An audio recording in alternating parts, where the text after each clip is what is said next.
आज पीछे पीछे आज इस मीटिंग की खास ये आज जो मीटिंग हुई है ये एक कोऑर्डिनेशन कमेटी बनी है, उसका नाम है हिंदी उर्दू संथाली कोऑर्डिनेशन कमेटी।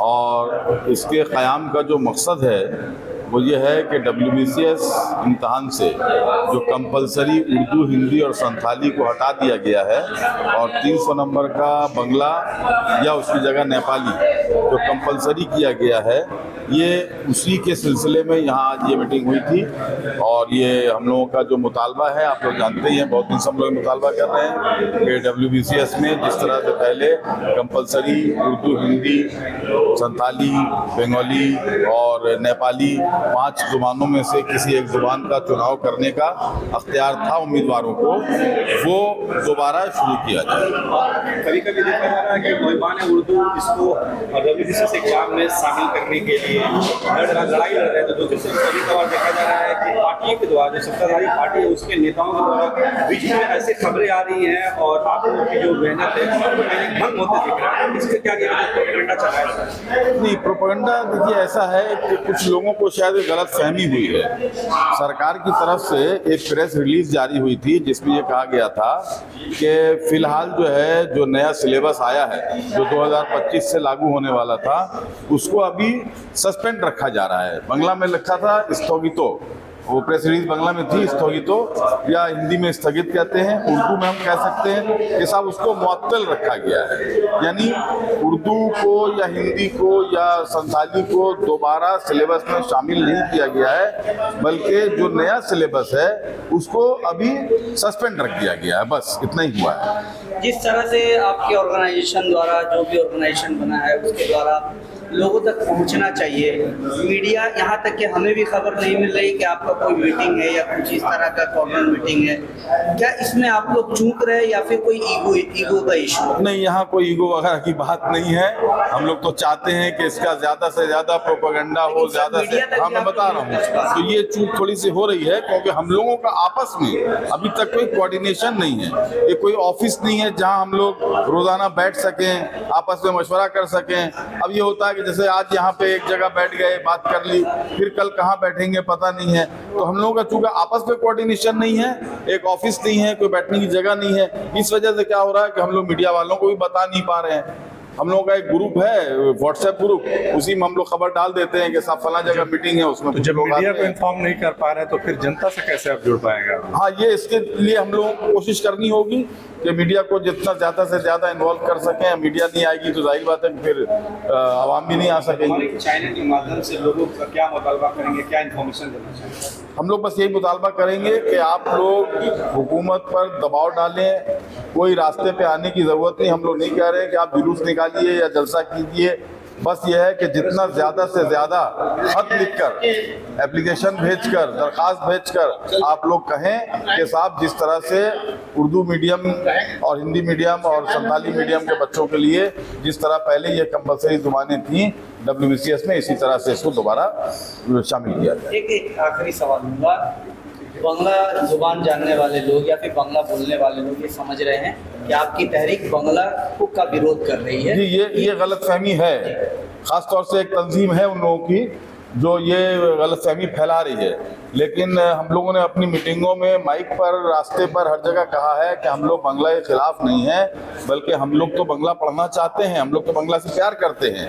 और हम लोग ये चाहते हैं कि हमारे जो नॉन बंगाली स्कूल हैं उनमें बांग्ला को भी पढ़ाया जाए कंपलसरी, बल्कि माध्यमिक के इम्तहान में बांग्ला को कंपलसरी किया जाए। जो बांग्ला मीडियम स्कूल है वहाँ थर्ड लैंग्वेज आप कोई दूसरी जुबान दे दीजिए, और जो गैर बांग्ला वाले मीडियम स्कूल है वहाँ थर्ड लैंग्वेज बांग्ला कंपलसरी कर दीजिए। हम लोग तो ये चाह रहे हैं, हम लोग तो बोल रहे हैं, हमारा डिमांड है ये। WBCS में उर्दू को शामिल करने के लिए जिस तरह से तहरीक चल रही है, कितनी उम्मीद है आपकी तहरीक कामयाब हो पाएगी? देखिए, तहरीक की शुरुआत जब होती है तो उम्मीद के साथ होती है, और पूरे दुनिया का अगर तारीख को हम उठा करके देख लें तो पूरे दुनिया भर में तहरीक का असर हुआ है। श्रीलंका में कभी कोई सोचा नहीं था कि सरकार उलट जाएगी, लोग इतने मतलब बेजार हो जाएंगे और हुकूमत से बेदार हो जाएंगे और इस तरीके से वहाँ की हुकूमत को उलाट कर फेंक देंगे, नई सरकार बन जाएगी। सोची नहीं थी श्रीलंका की हुकूमत। उस तरीके से हम भी ये समझते हैं कि अगर हम उर्दू के चाहने वाले, हिंदी के चाहने वाले, सौताली के चाहने वाले जो लोग मादरी ज़ुबान से मोहब्बत रखते हैं, प्यार करते हैं, तो मादरी ज़ुबान की इस तहरीक को मजबूत करेंगे और कामयाब भी होंगे। क्या मुतालबा है सरकार से आप लोगों की उर्दू ज़बान के? देखिए, बड़ा अजीब लगता है, सरकार जब हुकूमत में आई तो उस वक्त में उर्दू वालों के जज्बात से खेला गया, बड़ी तहरीक हुई उर्दू को लेकर के, काफ़ी कुछ कहा गया और उर्दू दा तबका उस वक्त यही कहा कि देखिए बदलाव लाना चाहिए अगर उर्दू को बचाना है तो। लेकिन बदलाव के बाद उर्दू को बचाया नहीं गया, धीरे धीरे मिटाया जा रहा उर्दू को। असल में आरएसएस जो काम कर रही है बंगाल के अंदर भी वही काम हो रहा है। हम उसके खिलाफ हैं, हम लड़ाई करेंगे मादरी ज़ुबान को बचाने के लिए, क्योंकि सिर्फ WBCS की ये शुरुआत है, धीरे धीरे सब खत्म कर दिया जाएगा। जिस तरीके से भाजपा की सरकार यूपी में योगी आदित्यनाथ कहते हैं उर्दू मुल्लाओं की ज़ुबान है और सुप्रीम कोर्ट गाल पर तमाचा मारती है कि उर्दू इस मुल्क की ज़ुबान है, किसी मज़हब का ज़ुबान नहीं, सबका ज़ुबान है, उसी तरीके से यहाँ पर भी धीरे धीरे उर्दू को ख़त्म करने की कोशिश की जा रही है। वेस्ट बंगाल के जो CM साहबा जो है वो अपने स्टेजों से उर्दू की शेर व शायरी बहुत करते हुए आते हैं। उनको देखा गया है कि खुद ही को कर बुलंद इतना कि हर तकदीर से पहले खुदा बंदे से पूछे बता तेरी रज़ा क्या है, या और भी शेर शायरी करते हैं। और इस तरह से सिविल सर्विसेज एग्ज़ाम से ये उर्दू को हटाना, ये इसके बारे में आप क्या कहना चाहेंगे? खुद ही को बुलंद की हैं, मादरी ज़ुबान वाले उर्दू हो, हिंदी हो, सौताली हो, उनके कंधे पर पैर रख कर के खुद ही को बुलंद कर दी हैं और जब बुलंदी पर चली गई हैं तो कंधे को हटाने के लिए लात मार के फेंक रही हैं। ये नहीं समझती हैं कि अगर ये लोग आज पूरे दुनिया में 21 फरवरी को यौम मादरी ज़ुबान अगर माना जाता है तो बांग्लादेश की तहरीक रही, इतने लोग वहाँ पर शहीद हुए, तब पूरे दुनिया में उसको जो है ये मुकाम मिला। तो यहाँ की CM को भी समझना चाहिए कि ज़ुबान को लेकर खिलवाड़ नहीं करना चाहिए, हमारे बच्चों के मुस्तकबिल को बर्बाद नहीं करना चाहिए। अगर उनके मुस्तकबिल को बर्बाद करेगी तो उनकी मुस्तकबिल को भी यही लोग, जो लोग कंधा बने थे, वही लोग फिर से उलाटने का काम भी करेंगे। सर, गुज़िश्ता साल जो है शहर के दो जो बड़े मौलाना हैं, या फिर कह सकते हैं कि ममता बनर्जी से हमेशा उनकी मुलाकात होती है, साथ ही साथ एक ऑर्गेनाइजेशन है, उन्होंने इस बात का दावा किया था कि उर्दू को और हिंदी को और संथाली को दोबारा से जो है WBCS में शामिल कर लिया गया है। उसके बाद फिर हवाई बात रह गई। इस चीज़ को आप कैसे देखते हैं और क्या कहते हैं? देखिए, हम हमेशा से कहते हैं मक्कारों की सरकार है, झूठों की सरकार है, और हमेशा से हर मज़हब में, हर कौम में ऐसे लोग होते हैं जो हुकूमत की दलाली करते हैं, जो दलाली करने में ये भी भूल जाते हैं कि अपने बच्चों के मुस्तकबिल को अंधेरा बनाते हैं, उनके फ्यूचर को बर्बाद कर रहे हैं। वो हटा करके बल्कि अपने टोपी दाढ़ी हो या अपना टीका और गेरुआ को लेकर के इस्तेमाल कर लेते हैं जज्बात से खेलने के लिए। वही काम हो रहा। बड़ा अफसोस है कि कुछ गोदी मीडिया भी इसको लेकर के गुमराह करने की काम कर रही है आवाम को। हुक्मरान तबके के काउंसिलर लीडरान इलाके माइनॉरिटी इलाके में होर्डिंग लगा करके बड़ा वो कर रहे हैं, तारीफ कर रहे हैं और कह रहे हैं मेयर ने ये करवा लिया ममता बनर्जी से। असल में झूठ के बुनियाद पे ये सरकार बनी थी और उसी झूठ के सहारे वो आगे जाना चाहते हैं, लेकिन ये नहीं समझ रहे हैं झूठ ज़्यादा दिन तक जिंदा नहीं रहता। कहते हैं ना, सच्चाई छुप नहीं सकती बनावट की वसूलों से और खुशबू आ नहीं सकती कभी कागज़ के फूलों से। तो लोग अब समझ रहे हैं, बाशऊर हो रहे हैं, रास्ते में उतर रहे हैं। तभी तो सिर्फ हिंदी उर्दू सौताली कोऑर्डिनेशन कमेटी ही नहीं, ऐसे बहुत सारे मुहाज बने हैं। कल ही नॉर्थ 24 परगना में कन्वेंशन है, गुज़श्ता कल हावड़ा में हुआ। अलग अलग बैनर से मुतालबा एक ही है, हिंदी उर्दू सौताली को WBCS में वापस लाना होगा, उसको हटाना और मिटाना नहीं चाहिए।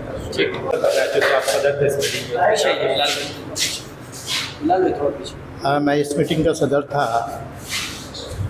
इसका मकसद ये है कि मौजूदा हुकूमत ने WBCS के मुकाबला जाती इम्तहान से हिंदी, उर्दू और संथाली को अलहदा कर दिया है और हमारा मुतालबा है 2 लफ्ज़ों में कि इसे फिर से दोबारा शामिल किया जाए। अब अगर उसकी कोई वजाहत चाहता है तो मैं वजाहत देने के लिए तैयार हूँ। हुकूमत कोई वजह नहीं बता पा रही है कि उसने हिंदी, उर्दू और संथाली को क्यों निकाला, और कई बार ऐलानात करने के बावजूद भी अब तक उसे दोबारा शामिल नहीं किया गया। सर यहाँ उर्दू संथाली हिंदी को शामिल करने और बाहर करने का जो आँख पिछोड़ी का मामला चल रहा है सरकार का आम लोगों के दरमियान, उसको लेकर क्या कहेंगे? देखिए, सरकार का काम है आवाम को सहूलत पहुंचाना, धोखाधड़ी देना सरकार का काम नहीं है। लेकिन अफसोस की बात है कि हम उर्दू भाषाभाषी या हिंदी भाषाभाषी या दीगर ज़बान के जो भाषाभाषी हैं उनके साथ सरकार धोखाधड़ी का काम कर रही है, जो कि गैर मुनासिब है। हम अपने हुकूक की लड़ाई के लिए मुतालबा कर रहे हैं हुकूमत से कि WBCS में उर्दू, हिंदी और संथाली, बंगला और नेपाली जैसे पहले एक लैंग्वेज हुआ करता था उसको बहाल किया जाए। जब ये मामला चल रहा था देखा गया था फेसबुक पे किसी एक तृणमूल नेता ने लिखा था कि कितने % जो हिंदी भाषाभाषी हैं जो WBCS पास करते हैं ग्रेड, 3 साल देखा गया कि अच्छे खासे तादाद में WBCS में उर्दू भाषाभाषी या हिंदी भाषाभाषी स्टूडेंट ने कामयाबी हासिल की। तो क्या कहिएगा इसको लेकर? देखिए, असल में मामला ये है ना कि कुछ लोगों को फोबिया हो गया है अपनी पार्टी की सताइश करने की, जो आदत हो गई है, वो लोग ऐसी बातें करते हैं। ज़बान हर के लिए है और WBCS का जो इम्तहान है, इस इम्तहान में आप देखिएगा हर साल, सिर्फ इस साल नहीं बल्कि हर साल कम से कम 15 से 20% जो है उर्दू भाषाभाषी, हिंदी भाषाभाषी लोग पास करते हैं। अभी तो ग्रेड A का रिज़ल्ट आया है, इससे पहले आया था जो खालिस WBCS है जिसमें आपको IPS होते हैं, BDO होते हैं, ये तो A ग्रेड वाला है। इससे पहले जो रिज़ल्ट आया था उसमें भी हमारे बच्चे अच्छी खासी तादाद में थे। जो लोग ये कह रहे हैं कि कितने % है, अरे भाई एक बेटा किसी का अगर है, अगर वो अपाहिज है तो क्या वो उसे बेटा नहीं कह सकता? अगर हमारे तादाद हमारी कम है तो इसका ये मतलब थोड़ी है कि हमारे हक को हमें छीन लिया जाए। तो मैं ये समझता हूँ कि ये हक छीनने की जो बात है, ये हक हम छीनने नहीं देंगे, इसके लिए हमें तहरीक करनी होगी।